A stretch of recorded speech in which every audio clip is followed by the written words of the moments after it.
Hey,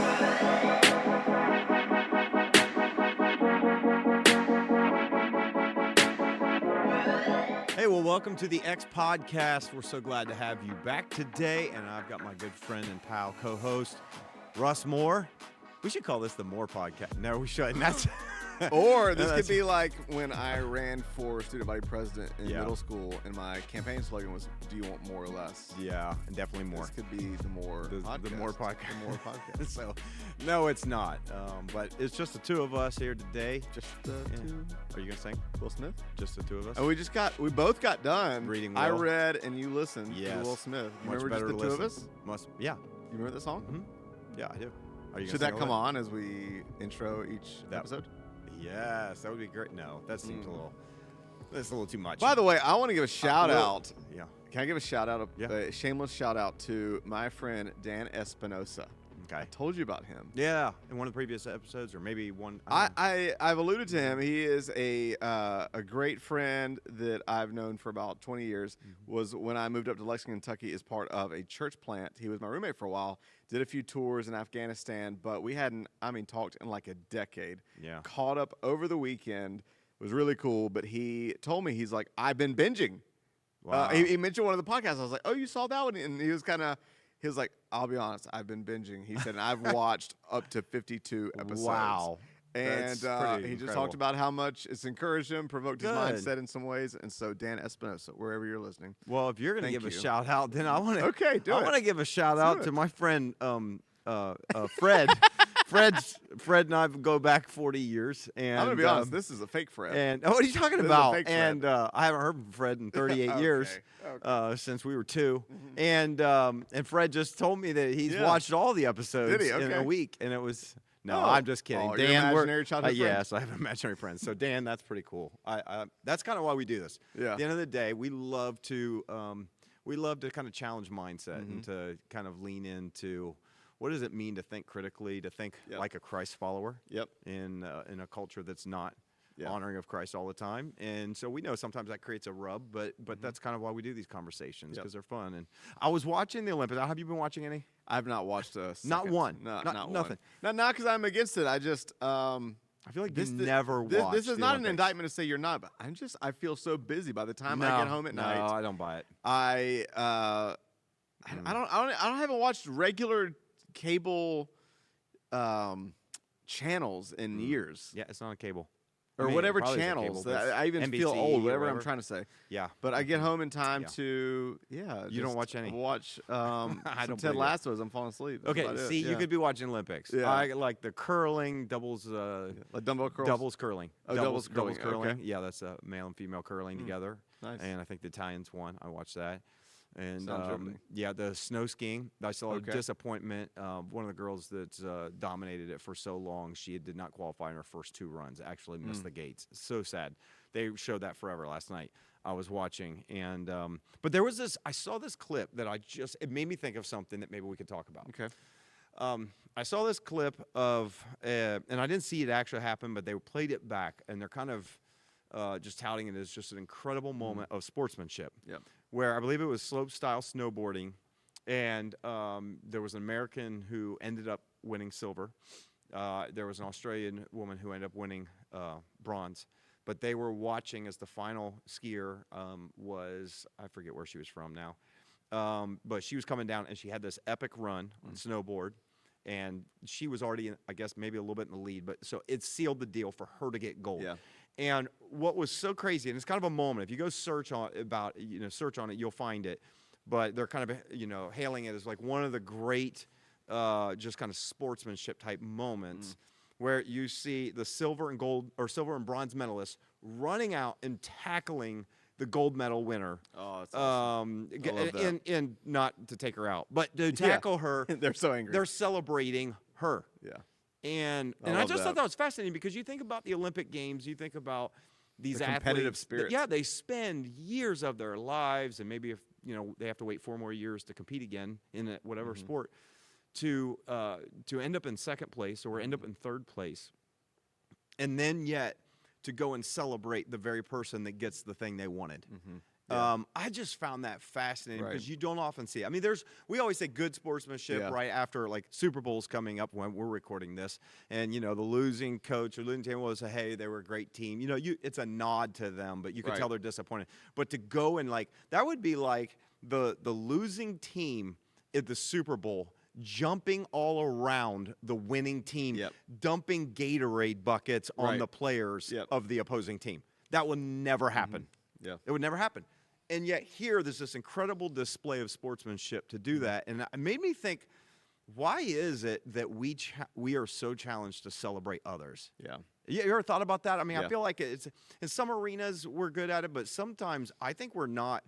Yeah. I think sometimes there's jealousy. I mean, think about jealousy. There's an envy. There's a I should have had that. Yeah. But to see this, I don't know. I just thought maybe we could talk a little bit about what it's like to celebrate others and why it's so hard. Yeah. There's a lot of layers to unwrap to me about around the human psyche of why it's really hard for us to celebrate others. I think there's a natural. This is a little spiritual, philosophical, but I think there's a natural part of all of us. Yeah. It's called. You ever heard of lifeboat theory? Yeah. Is that who you're kicking out of the lifeboat and who you're going to keep in? Yeah, but Donald Miller kind of popularized this, and it's in some universities, and it's this Okay. whole thing. It's kind of a modern day nod to the fall, and how in the fall of man, when Adam and Eve in the creation narrative of Genesis, they fell. They were originally clothed in the glory of God, but then Naked. found themselves naked. Naked. But not just naked, Naked. but not just physically, but Yeah. emotionally and in their soul. Yeah. And what used to be almost like the sun to a plant, our soul satisfaction came from our Father. We had this direct connection with Him in which we received all the value and affirmation we needed. And since then, human beings in a million different ways have tried to describe how they feel something's missing. All that to say, what a lot of us spend our lives doing is going around in our individual areas, whether it's through our humor, through our gifts, through our talents, through our performance, trying to get people to clap for us as this never-ending search to scratch the itch of our soul. The problem is, if somebody What's else, the lifeboat though? it's the lifeboat is if you're in a lifeboat and you have to kick certain people off so that Yeah. it doesn't sink. Yeah. How do you, Choose. based on their value, choose? Yeah. And So all of that our was an ethics thing that I Yeah. remember doing in high school. Yes. We had those conversations But in high school. they kind of took this back to the Eden scenario to say all of us are trying to find what value keeps us on the lifeboat. And all of us are going to spend our lives Kind of in our personalize it. proverbial lifeboats getting people to clap for us so that we feel value and we get it from other people. So part of it, if just philosophically, is if we don't, through spiritual or emotional or psychological means, come to a deeper and deeper place of just security Yeah. and confidence that our value is not dependent on the applause of others.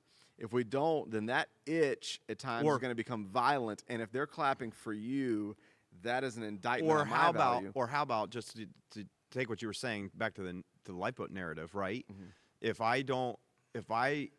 I only find value on kicking somebody out of the lifeboat so that I can survive, then that's a kind of an unhealthy, Right. Would you say almost demented? Yeah. And here's the thing that's so interesting about this. I feel like, and this is why it's like funny to talk about this subject, because this is one of those subjects that we don't talk about. Yep. We don't talk about. It's like I think we have gotten good at being. I don't know the term. I think we've gotten good enough at publicly. We find out somebody in the office gets a promotion. You wanted the promotion. Right. Somebody gets recognized. Right. How come I didn't get recognized? Somebody gets acknowledged for something. Well, they didn't say anything about me. So you know what I mean? Yeah. That we won't say anything publicly, but we'll sit and we'll stew. Oh, yeah. And on the Oh, yeah. inside, then we'll tell somebody else sideways, but we won't. You know what I mean? We'll try We're to subtly tear that person down. yeah, we'll so that tear we can them. build ourselves That's up. what I mean. And so Yeah. I do agree. I think at the heart of it, that we would have to say it probably is birthed from a place of insecurity. Yeah, I think you have the personal level of, as human beings, how we react, like we're talking about, and then you have the societal level. Let's just be really real. We are way more now in a cancel culture than a celebration culture. Yes, that's true. So true. And you combine those two, and I think we were talking about. Go ahead. No, I think that's a fascinating It's kind of a fascinating kind of Which is indictment on Yeah. where we are right now.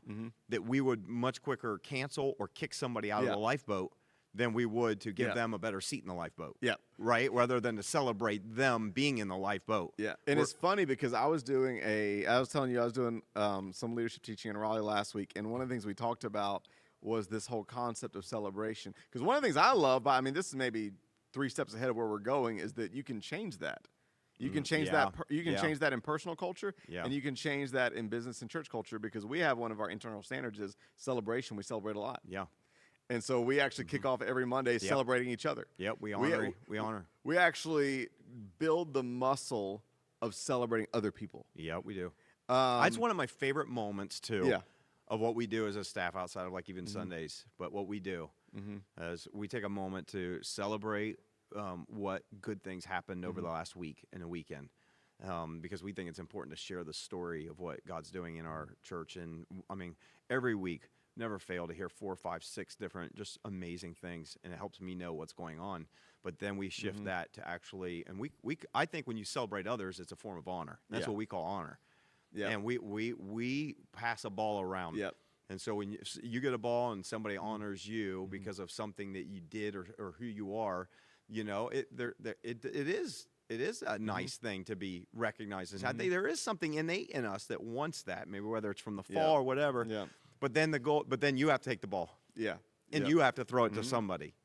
And I am always I love it. inspired by those moments. I think if there's any one thing that we've done in the last few years that have created a unity and a sense of family, and is being able to see each other. Yep. And And the you know what I value love of about each other. that is the ironic thing is when you do that, you build into someone else, but what you don't realize is you're also building into yourself. Whenever In what way? whenever you celebrate others, you're also not just building them, but you're building you because a critical spirit will always make you smaller, but a championing spirit will always make you larger. Yeah. The moment that you choose to celebrate someone else, you're simultaneously chipping away at the jealousy that could eat at you, at the scarcity mindset, because we didn't talk about that could eat at you. Yeah. The moment that you choose, remember Andy Stanley's book like 20 years ago, It Came From Within? He talked about Yeah. the 4 invaders of the heart: anger, jealousy, guilt, and greed. Greed says that I owe me. Anger says you owe me. Guilt says I owe me. But jealousy says God owes me. Ooh. And there's 4 ways that you can combat that. That's interesting. And the way you combat, he gave really practical weapons. The way I you don't even combat, remember this. This was such a long time ago. I I know. remember we did like a small group study on it. Like we're talking 10 years ago. yeah. I don't know how you remember this. You But know anyways, me, what are the 4? I don't remember how to get So home, but I remember random yes. quotes. But but the practical weapon against jealousy is celebration. So jealousy is what makes you feel small because you can't live a large, free, open-handed Yeah. life. And when you feel jealous, you're clenched in. What it is you feel like you're suffocating for value. I'm suffocating for meaning. I'm suffocating because I really need something for somebody else. But when you're secure in yourself, you're open-handed and you can do that. But the problem is when you're jealous, what you need to do most, you feel like doing least. But if you will celebrate others, it's kind of like I was just on the phone with somebody that was telling their 5-year-old, was struggling with people at school that were bullying them. And he said, son, you know how to help that, don't you? And he said, no, what do I do? And he says, well, whenever someone's really, really bothering me, I move them to the top of my prayer list, and I pray for them more than anybody. And I was like, Wow. I was like, Wow. I think I need that reminder as much as your 5-year-old. Yes. That's pretty profound. And so when you celebrate others, the person who celebrates and champions others, we just know this. It's kind of like in leadership. The person, the person that raises up other leaders and celebrates and champions or leads other leaders is always going to be the person getting promoted. They're the ones you want. The person that's Isn't that insecure funny? and threatened by other people's success will always diminish. That is the but the irony person of that it, raises isn't it? up others will always. Well, you know what I would say, though? I mean, as much as we think that's a mystery, I think that's what Jesus said. yeah. He said, the first shall be last, and the last will be first. Yeah. And so when you take a posture of service, you take a posture of humility, you take a posture of honoring others, that it ends up becoming you become the one that everybody wants. And yet we can't get that. It is something we fight all the time. We are fighting for affirmation, and we're fighting for so much so that it turns into a sideways competition, even if it wasn't intended to be. Yeah. And so when somebody else, and I do think that there's there's even some nuances but I think it's really great for us all to check with an internal check because I think I find myself I really was kind of processing this. Okay, what do I celebrate? Who do I celebrate? Yeah. Who do I struggle with? And here's where I kind of tend to land. People that are operating in the same type of arena as me are the ones that I feel like I'm competing with rather than celebrating. Right. It's like it's like if I'm in ministry and we always have jokes about it with pastors and having I'm trying to use a good word, peeing contests and all these different things about like that we find our self-worth and how big is your church? Well, how many people did you have on there? All that stuff, and that comes from such a spirit of competition. I mean, sometimes we do it because we care and with friends, but most of the time it comes from a spirit of competition. Right. And whenever that happens, and if I have that in my heart, it's really hard for me to celebrate a win in another pastor's experience or their church. Or, man, we just had this. Right. And you can be jealous and go, why didn't we have that kind of response? Right. Why didn't we do it? And I just find that you're right, it makes you small. And it makes you feel terrible.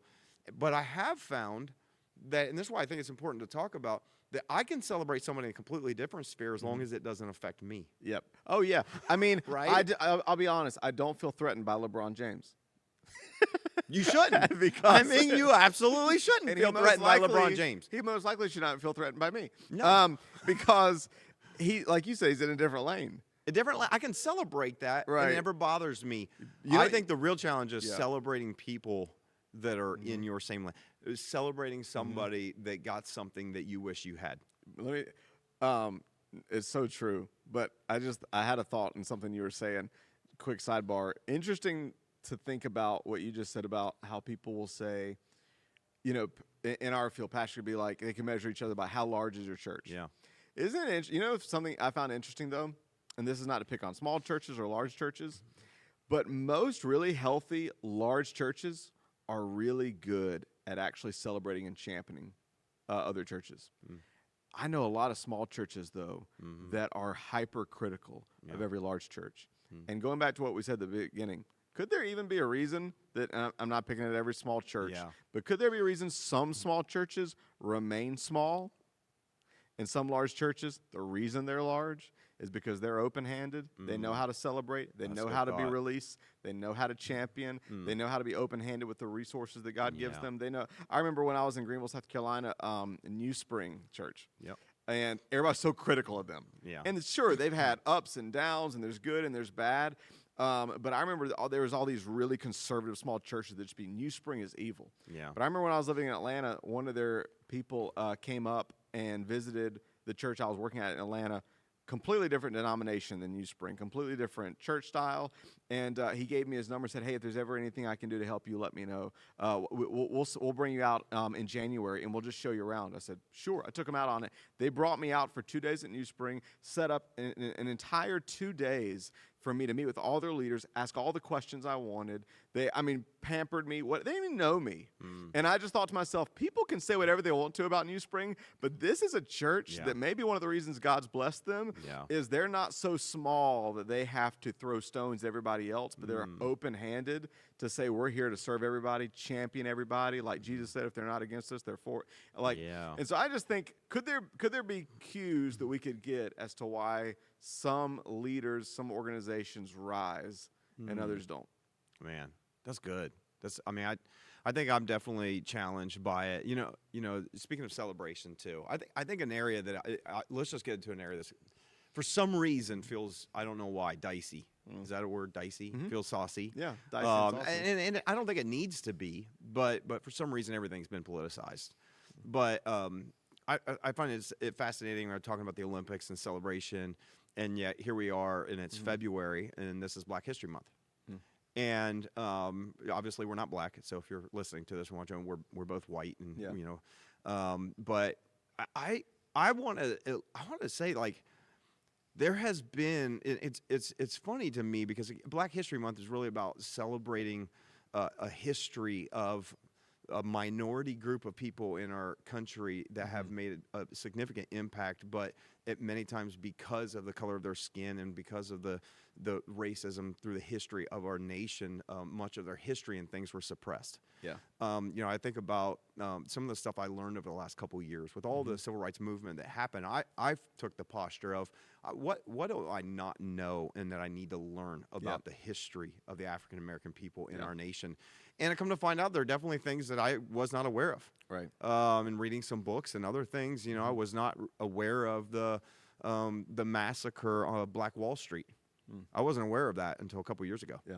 1921, 101 years ago, or just things like that that were just not in the forefront of the history that I was aware of. Right. And so the idea, and really, the idea of Black History Month really started in like the 1920s and started on, some would say later, but on college campuses really in the 60s, where it kind of got moved forward. Gerald Ford actually is the one that kind of adopted it as a month to celebrate and kind of remember the history of the African American people. I not interrupt. I just, you remind me of something. I want to look it up to confirm.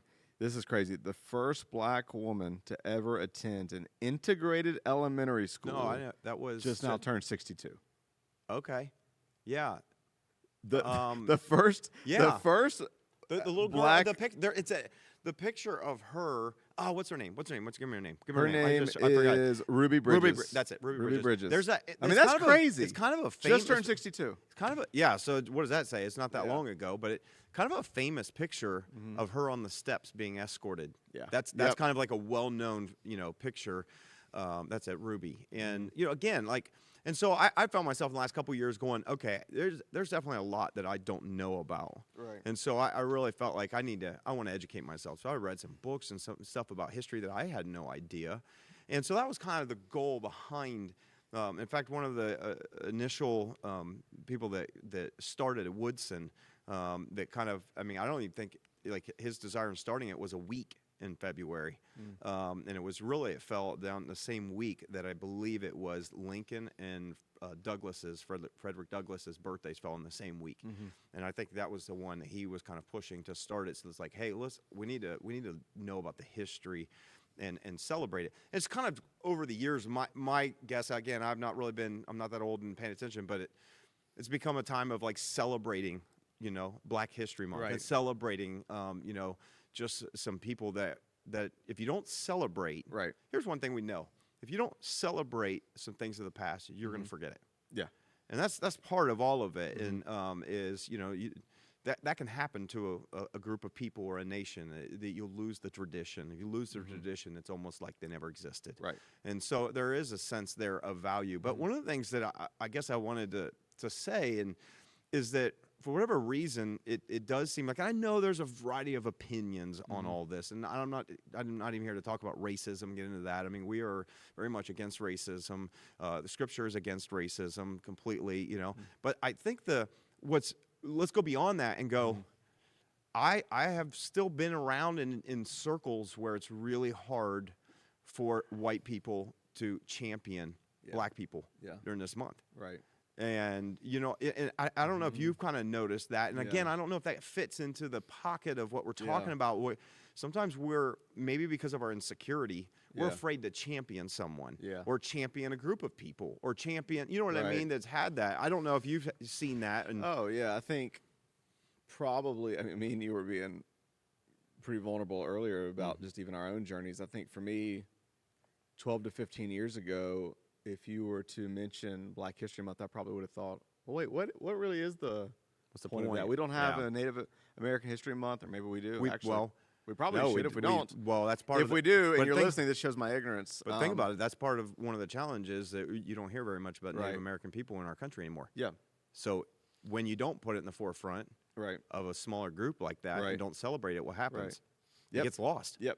Or why don't we have a White History Month, which, looking back, I'm like, I look back on that and I try to give myself grace, but what an ignorant perspective to have. Because I think when we talk about race, there's ditches on the side of any conversation. And I think two ditches would be race baiting and race avoiding. It's like the stupid thing that some Christians say, well, it's not a skin issue, it's a sin issue. But you don't say that about any other sin. There's the spiritual level at which you deal with something, and then there's the practical, actual, relational, real life level at which you deal with something. And I think it's bad to race bait everything in society, but I think it's a really good thing. Like when people say, like, I don't know any racists. Part of me will say, well, how about the fact that we're all human beings, and all of us in our brokenness? I mean, let's just start with sexuality. All of us are, it's almost like on a spectrum, are somewhere in the brokenness of sexuality. It looks different, not to get all spiritual. Yeah. It's the same way when it comes to every issue of our heart. There is no human being, white, black, red, yellow, brown, that doesn't have any nuance or shade of prejudice in their heart. The human heart, especially if you're following Jesus, is a constant search me and know me, God. Yeah. See what way is in me. And so the person that says, well, I'm not a racist, well, that's great.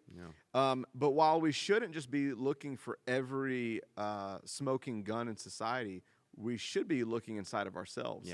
And I think when we find ourselves hearing something, for instance, like you said about, Black History Month's coming up, if that makes me cringe or makes me uncomfortable or makes me think, wait, what's the point? I need to ask a deeper question than getting on some societal soapbox, and I need to do internal research and say, okay, really, where is that coming from? Is that coming from a place of prejudice? Is it coming from a place of fear?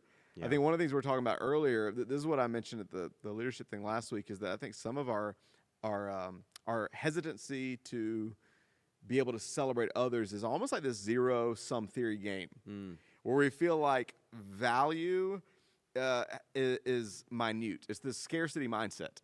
And so we feel like if this person really gets highlighted this much, that detracts from me. If this person gets celebrated that much, that detracts from my value, my spotlight. If we celebrate this group of people, and so when we come to Black History Month, to me it's almost like a really, if I am against Black History Month as a white person, is it possible that that's a thinly veiled form of xenophobia?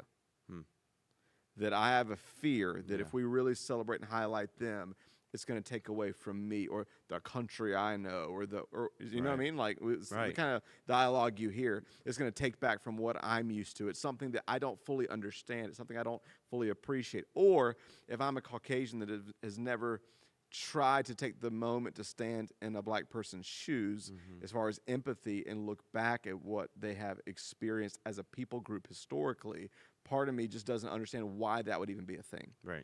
No, yes. That's a lot of rambling. But I think it's to me, this is just us processing this as two white right people. Now. As two white guys, we're, this. Yes. I think this is us processing. What is that thing inside of us that struggles to celebrate other people, and even let's just put it this way: we can go beyond. I mean, it's Black History Month, as we're mentioning that, but I think that sometimes any of us of any people group can sometimes struggle diversity that's outside of ours. And I think it's a better question for us to ask: why do I struggle with that? Especially here's the thing: if you are part of a majority in whatever circle you're in, you're a part of a majority.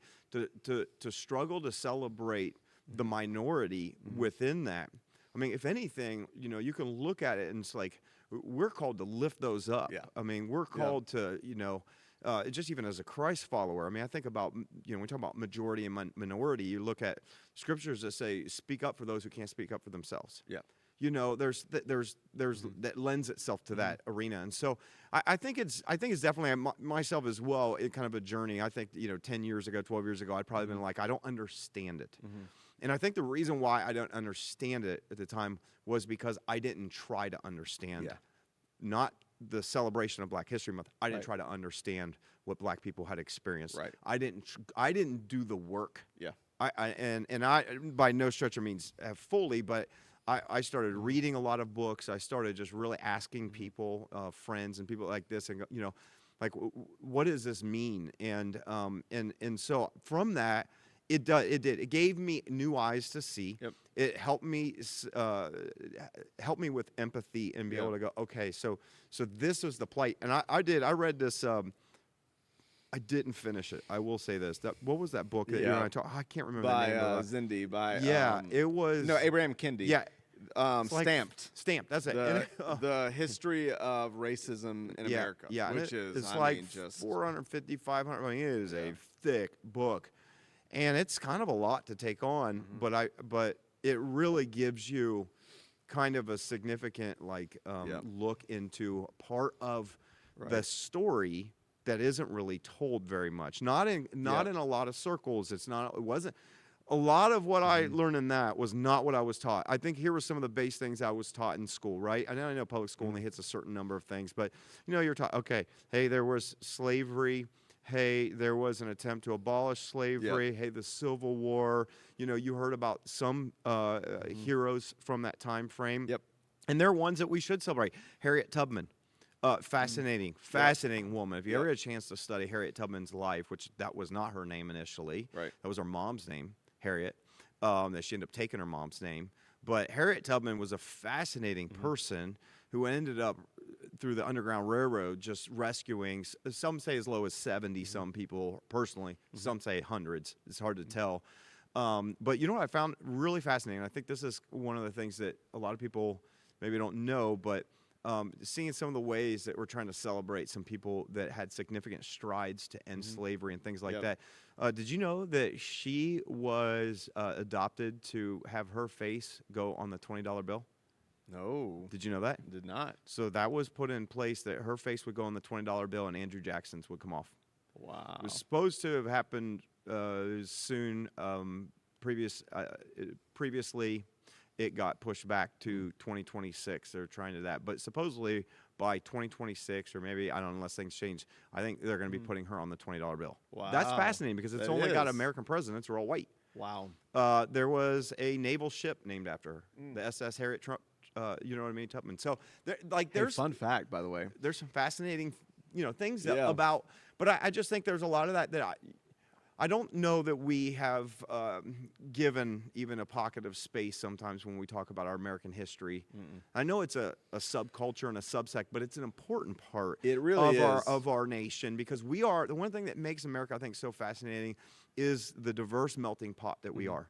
We all came over here, minus the Native Americans that we talked about earlier, that have been dispossessed from their lands. Right. But, you talk about, what used to happen, all of our forefathers, for the most part, were all immigrants at one point. Right. All came from different countries, different nations, whether European nation, African nations, wherever, right? Filipino nations, Asian nations, whatever. And I think that's one of the things that does make America quite fascinating, is it's a place that is a melting pot, even if there's a majority and there are minority groups. And I think we have to recognize that as part of our history. Yep. Was fun fact, one of the last things I did before COVID quarantined us here in Ohio was I went to this place. I'm trying to remember what it's called, but it's in downtown Columbus. It's like this. It's in this house, and you pay like $7. Okay. It's a little mini museum, but you go downstairs, and it has the Underground Yeah, Railroad. they used to come through here. It's one of the Ohio. last. Yep. And in Lancaster, town where we had a campus. Yep. There was a house there that the Underground Railroad used to come up through. Really? Yep. So yeah, it's fascinating, and I think actually because I attended a rally in Lancaster. Yeah, and I went to that. Remember that lady? She was telling us about it. Yeah. And that's why I didn't even know that. Wow. Which is really fascinating. Again, I just think there's so much history there. Yeah. And so when you talk about Black History Month, because we were talking about, people have a lot of different thoughts. Again, cannot be overstated. We're two white guys talking about this. And actually, I brought this up. This was, you heard of Jamar Tisby? I don't. He's the guy over the last year and a half. If you're listening to this, or you're watching this, YouTube him. He's the guy that blew up doing. You've probably seen the YouTube titles, "Uncomfortable Conversations with a Black Man." Yes. So it's him. Okay. He did one with his family. What happened was he went over because all his white friends were really silent after what happened in May of 2020 with the killing, and so he wanted to see how they're processing. So we went over and talked to them, and they because he was frustrated that they were silent. Yeah. But he wanted to talk to them and hear them. And through that, he just realized we've just been standing from two different vantage points. Yeah. And in the point of that conversation, I think I told you, he said something interesting because he said they were talking about them coming to a black church, to his church. And he goes, they go, well, we've never come to a black church. We didn't know if we could do that. And he was like, yeah, but I come to y'all's white church. And they were like, oh, it's not white church, it's just church. And he realized in that moment, oh, wait, the way we even just view the world and the limited, not in a malicious way, but the limited way that you as my friends have seen things from my vantage point. And he talked about, because there's that whole thing of people will say, I'm not a racist, I got a black friend. Right. But the truth is, having a black friend or a white friend doesn't make you a racist or not a racist. Right. But immersing yourself in culture to see from their standpoint is what really counts as far as building a bridge of empathy and building a bridge of understanding. I mean, just for instance, last weekend when I was in Atlanta, I stayed with my black friend and his family, and I preached at their black church. And even just, talking with him, even in that trip, I'm learning things that I didn't know. Like, I don't remember how this got brought up, but me and Joel are going into his garage, and I said something about African American. And then he didn't say anything, but I said, do you what do you refer? What do you prefer as the term? He said, honestly, I don't like African American. I said, really? He goes, yeah, I don't have any family from Africa, and I don't look at myself. I just look at myself as American, and I don't call you Caucasian American. Now, he doesn't speak for every black person. Sure. But the point is, it's not until you're really immersed and you immerse yourself, like you said, in studying the history, immerse yourself in the culture, that you can really begin to understand, recognize pain, recognize. And so when we talk about Black History Month, if we can pull out of our boxes we've been trapped in and expand our heart and our mind, and get rid of fear and paranoia and get rid of the talking points of whatever news channel has us scared that the other side's trying to take over the world. If we can do all that and open ourselves up to a posture of celebration, a posture of celebrating diversity, a posture of trying to understand people's plight, what we realize is that the reason we need Black History Month, at least for now, we were talking about this earlier, I think the goal for every white person and black person would eventually be, you don't need it. Yeah, that it's part of American history. It's part of American history. Accepted it, and have adopted it and said this is part of our history. But right now, and some people might have a different perspective on that. They might. I think that's white one and thing, black would have different I perspectives. think that's one thing that I want to say just about this. This is just, again, two white guys having a conversation about what it means to celebrate Black History Month, and we do not know at any stretch of means. But I just know this, that because these are the kind of, it's funny, these are the kind of subjects that always trigger people. Yeah. And here's what I would say why do is, they trigger you? But there are white people and black people that see Black History Month from both sides, and some aren't like I was telling you, Morgan Freeman, who is like, I don't believe in Black History Month. Right. I don't want there to be a Black History Month. Like, I feel like it adds to the separation. And then, because the more we talk about it, it won't go away. But then you can look at it, and I guarantee there's a lot more people who are it's never going to go away until we talk about it. Right. So, I guess our point of this is we wanted to have a conversation about this. We don't have answers, but I think it's important to process this. I think it's important to say, if you struggle to celebrate other people, regardless, again, this is a big umbrella. It could be diversity. Yeah. It could be someone that you work with. It could be whatever. If you struggle, why do I struggle to celebrate other people's success, celebrate and honor other people, and elevate other people? Why do I struggle to do that? That would be a great question for us to, I think, internally wrestle with. No, I agree. I think one more specific point in the Black History Month, though, I think to your point, actually, statistics are showing that Black Gen Z-ers are also way more divided on how they feel about it. Yeah. Because them growing up, a lot of them statistically are saying they don't see the point. But by and large... Maybe that's a good thing. Maybe. If they feel like I'm American. Right. Or I don't know, maybe they feel like it's more accepted, but I don't know. I think my thought as a white person, but as a white person Please who give is it to us. That's so great. We're all ears. Okay. I can't wait to hear this. But as someone, I'm just kidding. But as someone who has really ventured. I don't just have a token black friend or two. Like I really, part of my inner circle, deep spirited life friends are black people. I've really tried over the last few years to immerse myself to understand the best I can. And you know, it's funny, even me saying that, some people will be triggered and be like, "Oh, woke." Yeah. Well, You're definitely awake. yeah, I don't have a desire to be woke, but I do have a desire to be awake. and the worst thing would be to be asleep.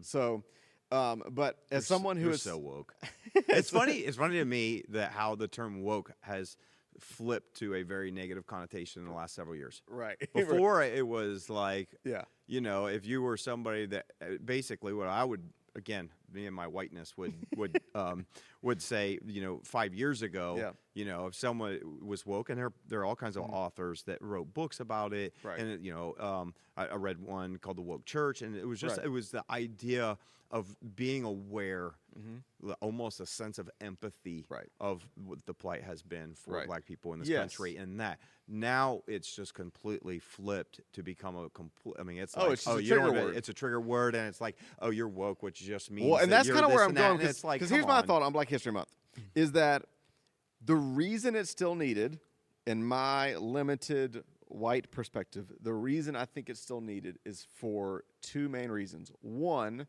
because of the long arc history and recent history, if we really put it in perspective, that and modern history, current history of what African Americans have experienced, and then connected to that, what we as a largely Caucasian-led country, how that history has been written. But see, here's the problem. Even me saying that, because we're not going to get into the I imagine the emails we're going to get yeah. this week. My gosh, I mean, we're not going to get into the say the phrase for me. what phrase? You know what phrase? I don't know what phrase. Am I supposed to know what phrase? They're afraid it's going to come in schools. So what? They're afraid it's going to come in schools. They're afraid it's going to come in schools? Say the phrase. I don't know what phrase. I really don't know what phrase. Am I supposed to know this phrase? You do. Okay. Yeah. But people are afraid. It's the theory. Oh, critical race theory. Critical okay, race theory, yeah. yep. no. I almost didn't want to say it. Oh my gosh. And yeah. we're not going to go there. But imagine if we did. Even me saying that triggers people. Oh, yeah. Because here's the It's a problem. hot topic Because here's the right now. problem. People are so triggered. The human psyche of Americans is so fragile Yeah. and so echo chambered that you touch one point and people just freak out and demonize and vilify. And, Yeah. But we're in a place now, our country's become so polarized and so divided and so insane that if you even have an intelligent conversation about how biased the history books were written and how there needs to be a more nuanced perspective that actually doesn't continue to minimize, ignore, or delete large portions of American history that are important when it comes to the African American community. You even say that, or you even have an intelligent conversation about systemic racism. The trigger point now is, critical race theory. So you're trying to bring that critical race theory stuff in here. Or if you're on the other extreme, on the left, everything is seen through the lens of critical race theory, which in my mind is really limited because there are other factors that have determined human history besides race.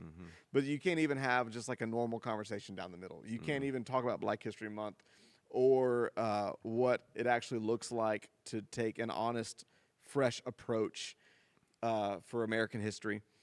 Without someone crying critical race or woke or whatever it is. And I just think that's sad.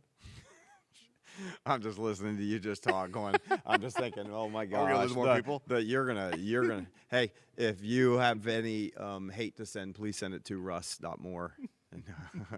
Send it to him. Let me give you the rest of it. Russ.moore@thex.church. There you go. He'd love to get them. Yeah. So and if it's intelligent, I'll listen and we'll debate.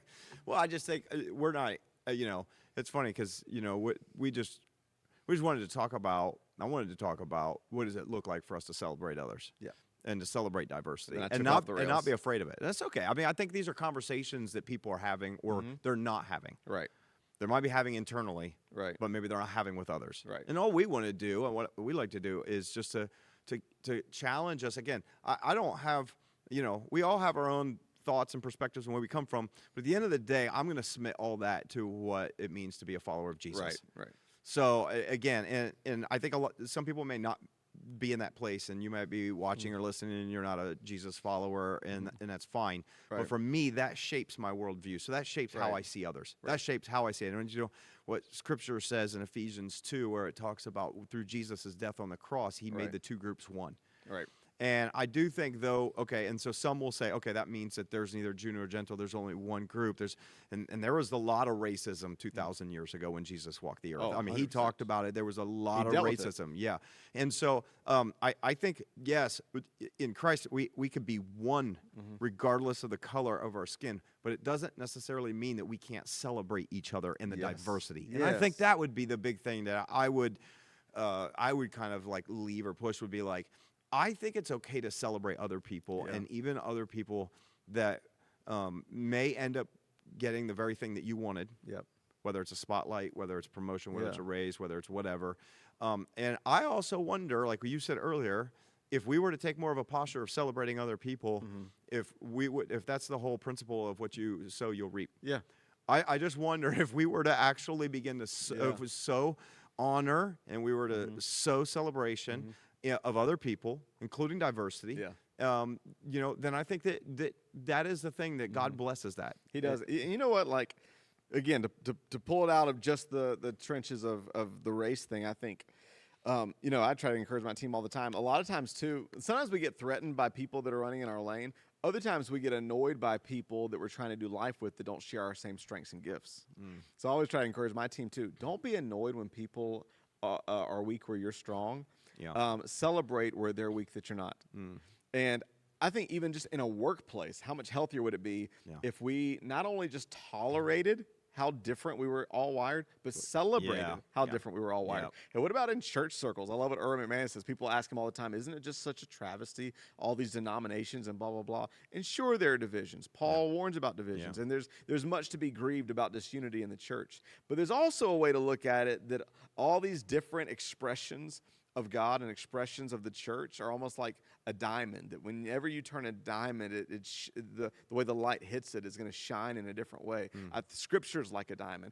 I think the expression of the church, which is the body of Jesus, is like a diamond. And some are going to be more liturgical and high church, and some are going to be more free-spirited, and some are going to be more theological, and some are going to be more expressive, and some are going to be more, and they're going to be in different languages and ethnicities and have different flares. Sounds like heaven. It sounds like heaven. That's what heaven and sounds like, instead right? of just bemoaning and me being a Methodist throwing stones at Baptists, or being a Baptist throwing stones at Pentecostals, or being a small church throwing stones at a large church, or a large church, why can we not just celebrate how diverse God is? Celebrate that life would be boring without all the colors. Life would be boring without all the flavors. Life would be boring without all the different animals. Life would be boring. Could it be a reason? God doesn't say that he brings Jew and Greek together to minimize what he created. He does that to say there's no barrier of love between human beings anymore, because at the foot of the cross, our value is equal. But our distinction is purposeful. Yeah.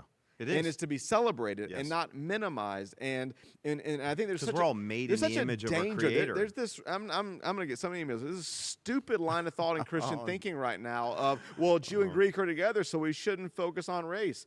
Well, let's take that same approach to gender. Well, we shouldn't focus on gender. Male and female are the same. So we shouldn't fight for equality for women. We shouldn't. I mean, you take that same I'm going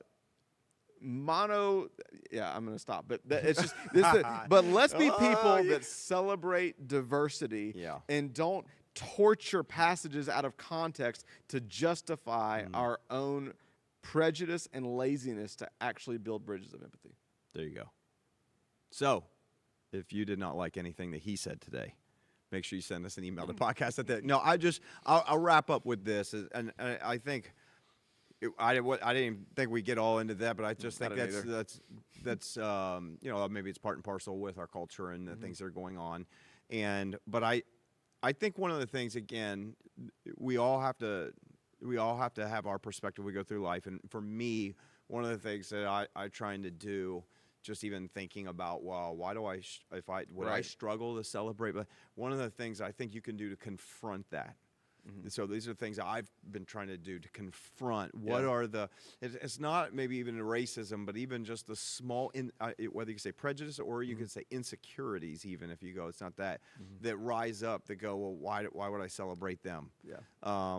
And I think one of the things I've done to try to combat that here and there, every year, it could be a great one, is actually during like what's considered Black History Month, actually try to learn some Black history. Yeah. And I think that for me has been one of the things. So love some it. fascinating things. Let's learn. So fascinating. No, I got a few notable people because I think that's part of it. Is really the people. I think it's fascinating when you think about it. I mean, it was only a couple of years ago that I actually learned about Juneteenth. I mean, it wasn't that many years ago that I'd never even heard about it. Yeah. We never celebrated Juneteenth. Nope. I never heard us talk about it. We never talked about it. I mean, We get that day off now. But what's interesting is that you have, it's a federal holiday now. But what's interesting is to think that all the years growing up and going to history and all that, you go, hey, 1776, or you go through all the different years and the things that you knew, and then you knew the Civil War, and you knew all these things, and hey, here's the Proclamation of Emancipation and all this, and realize that didn't actually free people. Right. Until it was much later. You know what I mean? And so to me, it was like kind of like learning all of, like almost kind of relearning the parts of history that I didn't get before. Right. And so I just thought it was fascinating. I learned about Harriet Tubman and, more recently. This was interesting. Shirley Chisholm.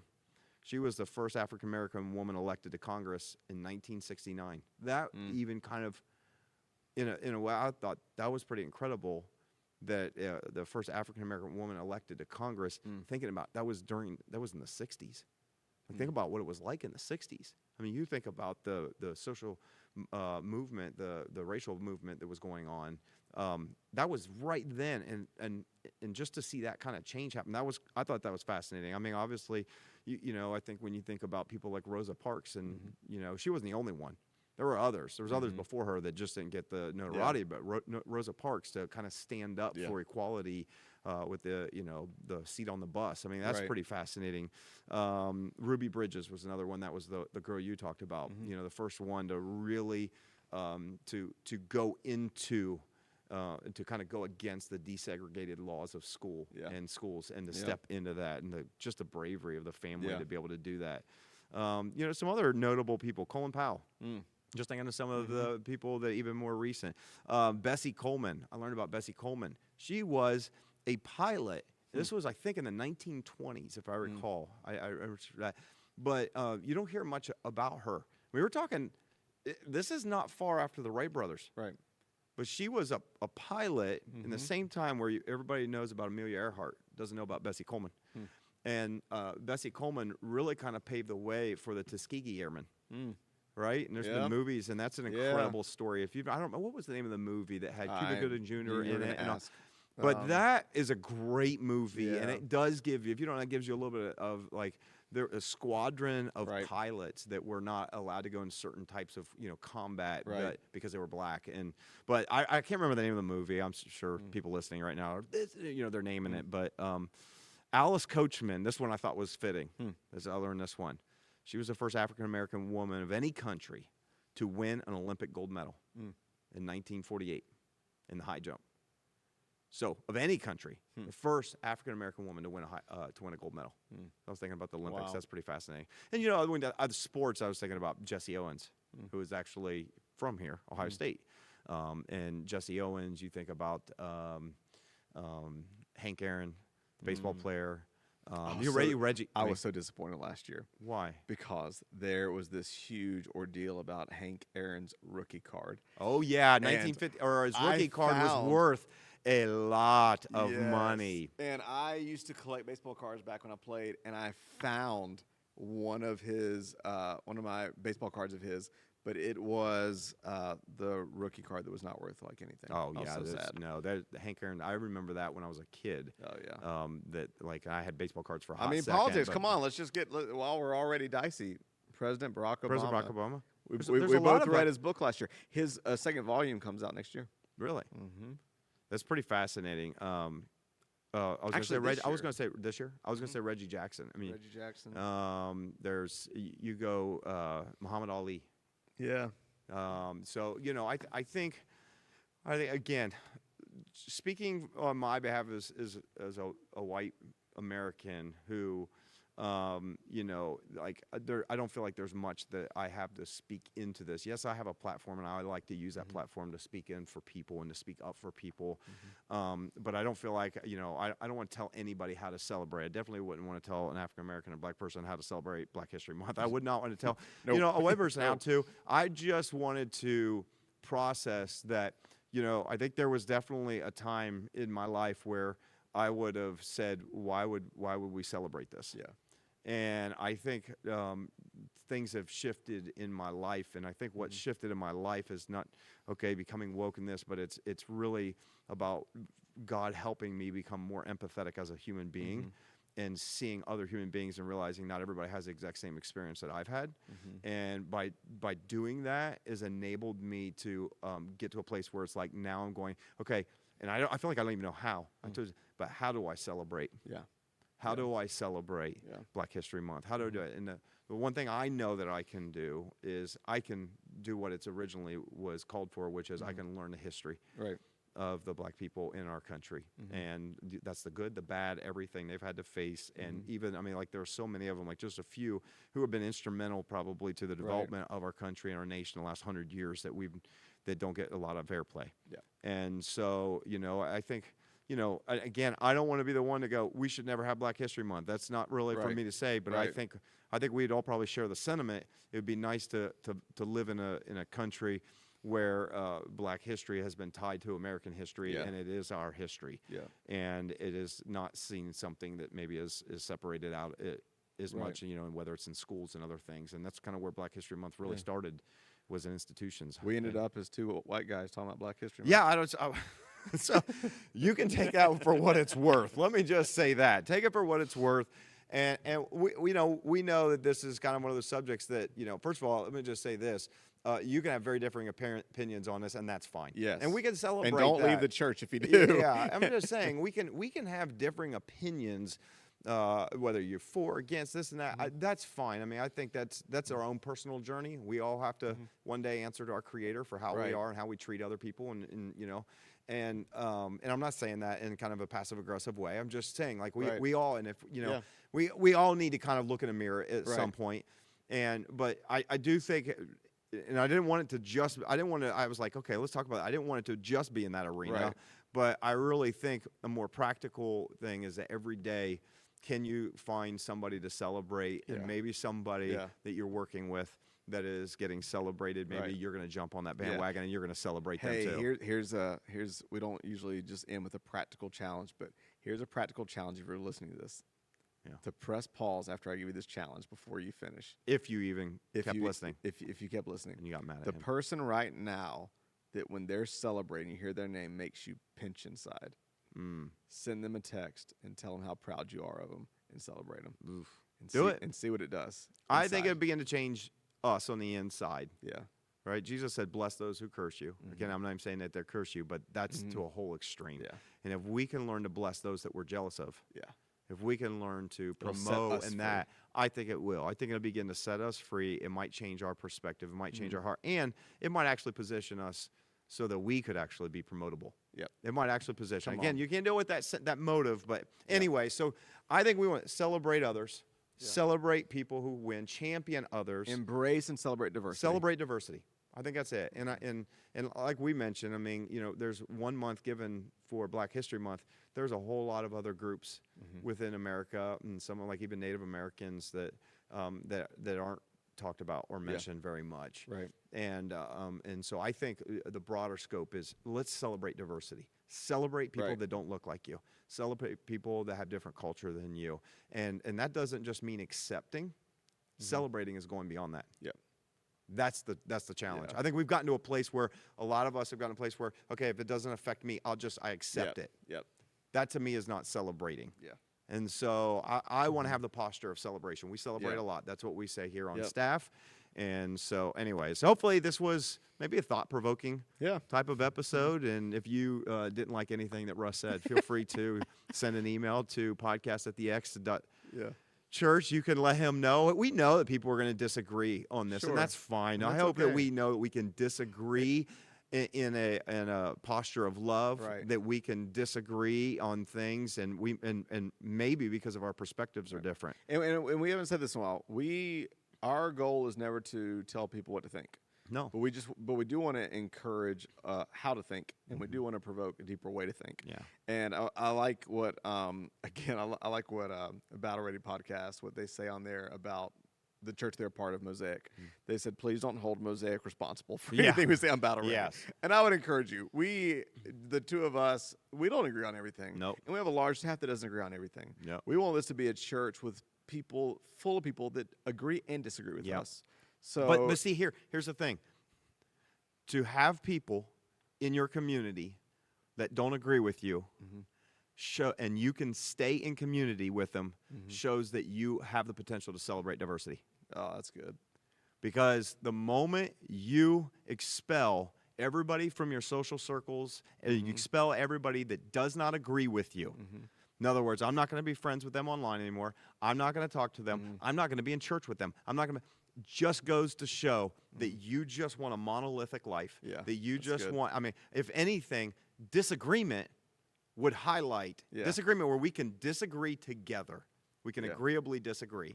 When that happens, to me, that is actually when we're reaching a place where we are able to now celebrate diversity. Yeah, so litmus test. If most people on your Facebook feed represent your same political views, that's a red flag.